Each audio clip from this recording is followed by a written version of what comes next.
Before a scare actor even moves, the hallway has already started to lie to you. It narrows.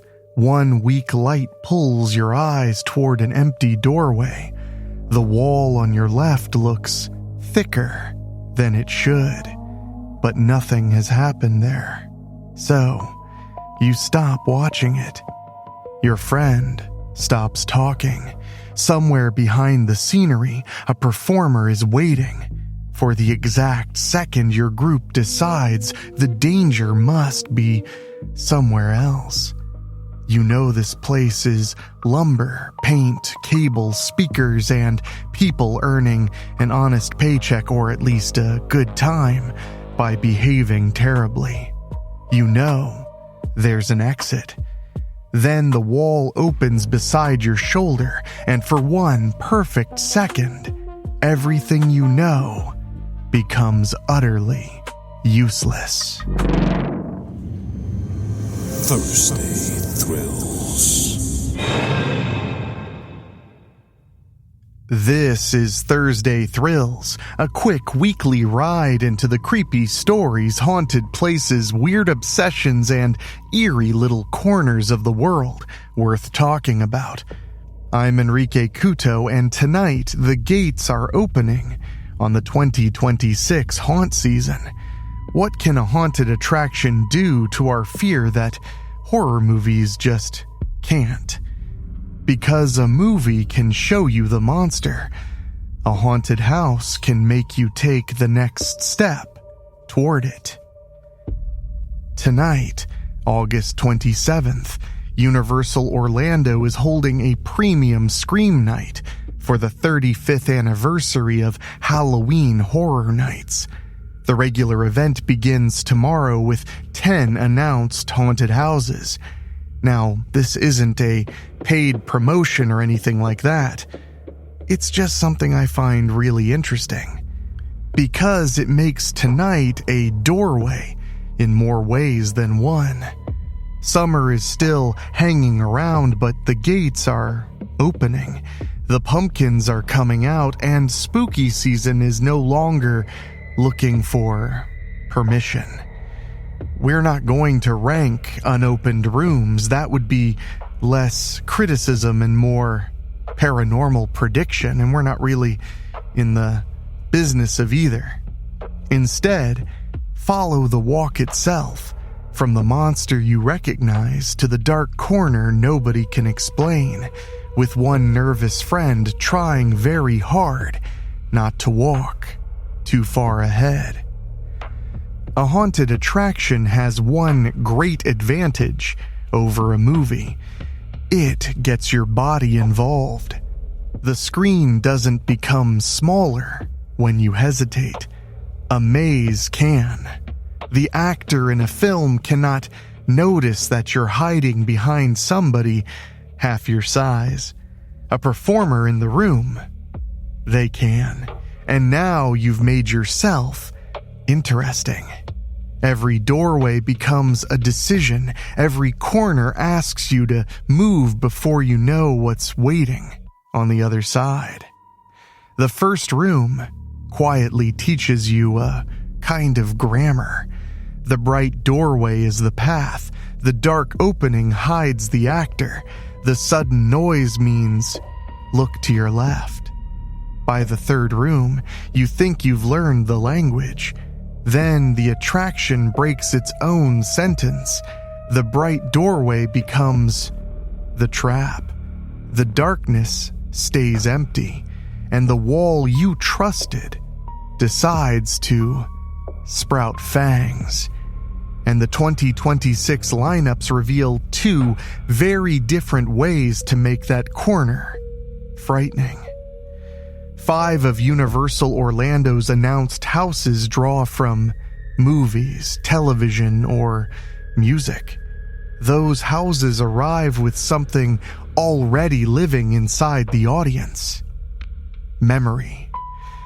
The Stranger Things 5 announcement takes guests through the Wheeler House, as well as Hawkins National Laboratory. If you know the series, those names are not neutral locations. they're something else. The Hellraiser route promises Frank Cotton's attic, the Channard Institute, and the Labyrinth. You're not waiting to learn what a Cenobite is. You're waiting to discover where exactly one is standing. That's the tasty cruelty of familiar horror. Recognition becomes a countdown. A room can look safe for half a breath, but the story in your head has already placed a monster somewhere inside it. The designer does not have to explain why the attic is unsafe. The movie took care of that years ago. The house only has to make you enter. But familiarity creates a challenge as well. A filmmaker can cut directly to the face everyone paid to see. A haunted house has a moving crowd, different walking speeds, and one guest staring directly at the hidden door while everybody else is admiring the scenery. So the building has to perform the edit, so to speak. A bend becomes the cut. A blackout erases the room. A wide space lets you breathe just long enough to notice the next narrow opening. Light tells you where to look, and darkness quietly keeps everything else to itself. The best licensed haunt is not merely a hallway full of recognizable things. It's the awful moment when a place you remember from the screen stops being safely behind glass. The original Orlando houses have the opposite weapon. Invasion is an alien abduction that begins at a remote homestead beneath an aggressive, unseen craft. Cybergoria imagines machines rebuilding humanity with stolen flesh and synthetic parts. One nightmare hides its threat above a farmhouse. The other hides it inside the machinery that was meant to save us. You may recognize the flavor of those nightmares, but you don't arrive knowing what the order of the scenes will be.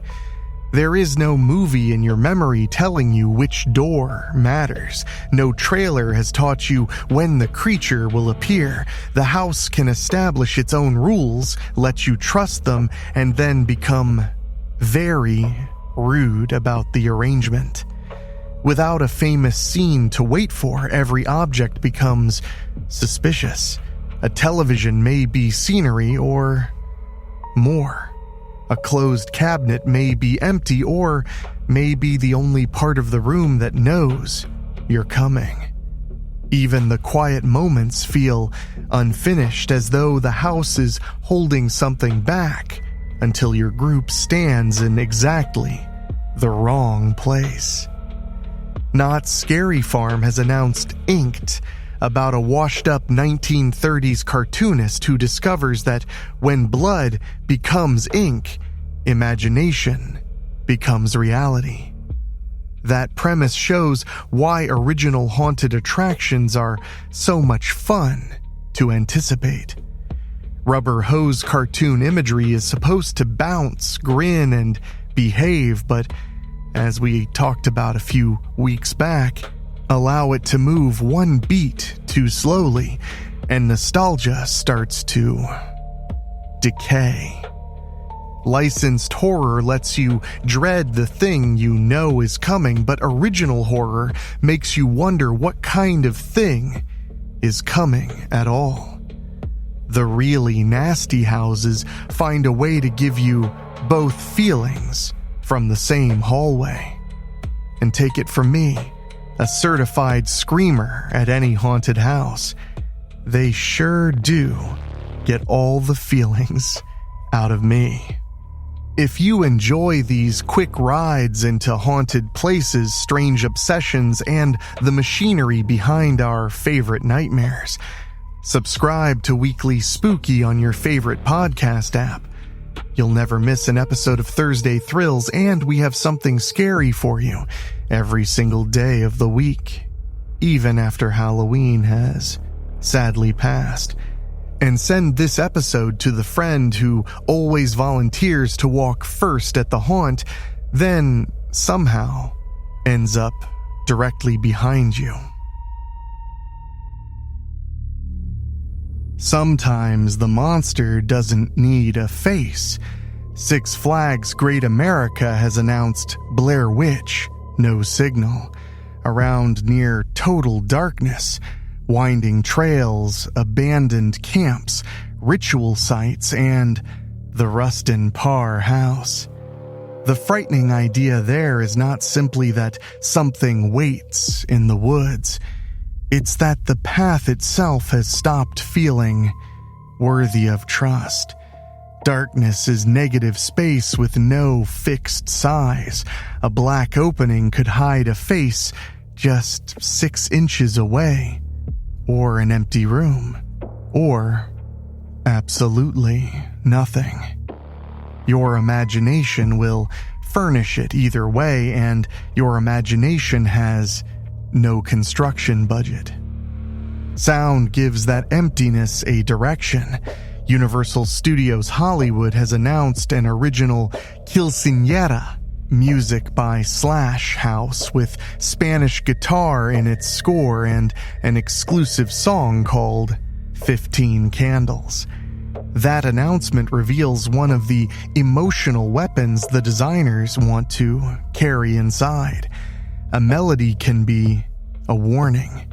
A repeating sound can promise that something is approaching, then stop before it arrives. A speaker can pull your attention toward one wall while a human being waits behind another.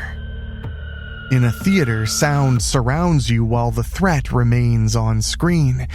In a haunt, the sound behind your shoulder can suddenly acquire shoes and feet to go along with them. The room doesn't care that you understand the trick. It only needs you to keep on moving. Beautiful, isn't it? Of course, you're rarely moving alone. The person beside you hears something first. Their breathing changes. They grab your sleeve. You tense because they tense, even though neither of you has figured out what's wrong just yet. At home, fear can stay private. You can stare at the screen, pretend the jump didn't get you, and quietly recover before anyone would ever be the wiser. Inside a haunt, everybody notices. Your reaction becomes part of the room, and the room gives it back to the people around you. Then one person screams, somebody else laughs at the scream, and the whole group receives just enough relief to enter the next room. As I mentioned, I am that person screaming in haunts. Over the last 5 years, I've finally really leaned into going to haunts all the time, well, when they're open. And I love it, but it really does scare me. Researchers have a name for choosing controlled danger like this: recreational fear. In one haunted house field study, visitors rated their fear and enjoyment at 3 recorded scare points. At those scare points, ratings in the middle of the fear scale tended to come with more enjoyment than ratings near either side of the extreme.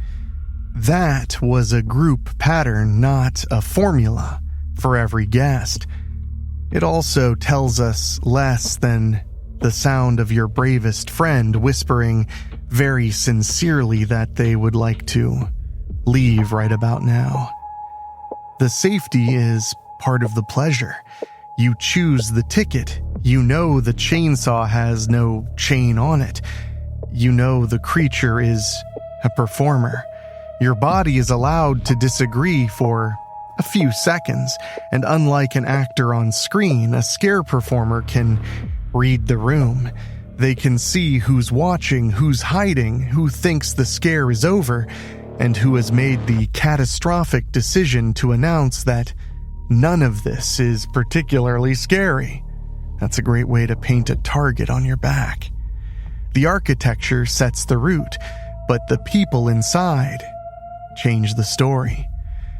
One group freezes, one runs, Another laughs through the whole thing, and yet another becomes a single 8-legged animal trying to fit through a doorway all at the same time. No two trips are exactly alike because the audience is not seated. The audience is loose in the building. Universal Studios Hollywood has also announced its first Unmasking the Horror Tour add-on. In daylight, it will expose the craft behind Sinners and Quinceañera. That may sound like it would ruin the magic, but I think it reveals how strange the magic really is. Under work lights, terror becomes lumber, paint, fabric, speakers, and carefully protected places for performers to wait. Turn the show lighting back on, add the music, fill the corridor with moving guests, and the same construction becomes a world with no comfortable corner. A horror movie hides its machinery outside the frame. A haunted attraction hides the machinery inside the room, maybe even right next to you. The wall has to conceal a person and still look like a wall. The corridor has to tell a story, move a crowd, and protect everybody inside. It still needs one dark pocket where the next surprise can catch its breath. That is not just decoration, it's filmmaking rebuilt as a place you can go. So, what can a haunted attraction do to our fear that a horror film just can't? It can make fear physical. The cut becomes a corner, the soundtrack comes from behind you, the audience becomes part of the scene, and the monster can notice when you stop paying attention. That doesn't make a haunt scarier than a movie. It makes you responsible for your next step. Tonight, premium Scream Night guests will cross that threshold with a ticket in hand and an exit somewhere ahead. The walls will be the scenery. The monsters will be the actors. Then a door will close, the light will move, and knowing will become the least useful thing in the room. I'm Henrique Couto, and this has been Thursday Thrills. As October begins to approach, please consider supporting your local haunted house, or as many as you can. Hey, it's worth a 2-hour drive. Besides, you have plenty of podcasts to enjoy while you make your drive and wait in line. So really, support your local scare actors by going to a haunt, getting scared, and maybe having a laugh. You can even tell them I sent you. They probably won't know who I am, but you can still tell them. Anyway, drive safe, keep your headlights on, and if the wall beside you looks like it might not actually be a wall, don't lean on it. You might find a ghost, or worse yet, an actor just trying to enjoy a cup of coffee real quick to soothe their sore throat. Come back tomorrow for more fear. Until then, lock your doors, as if that will help.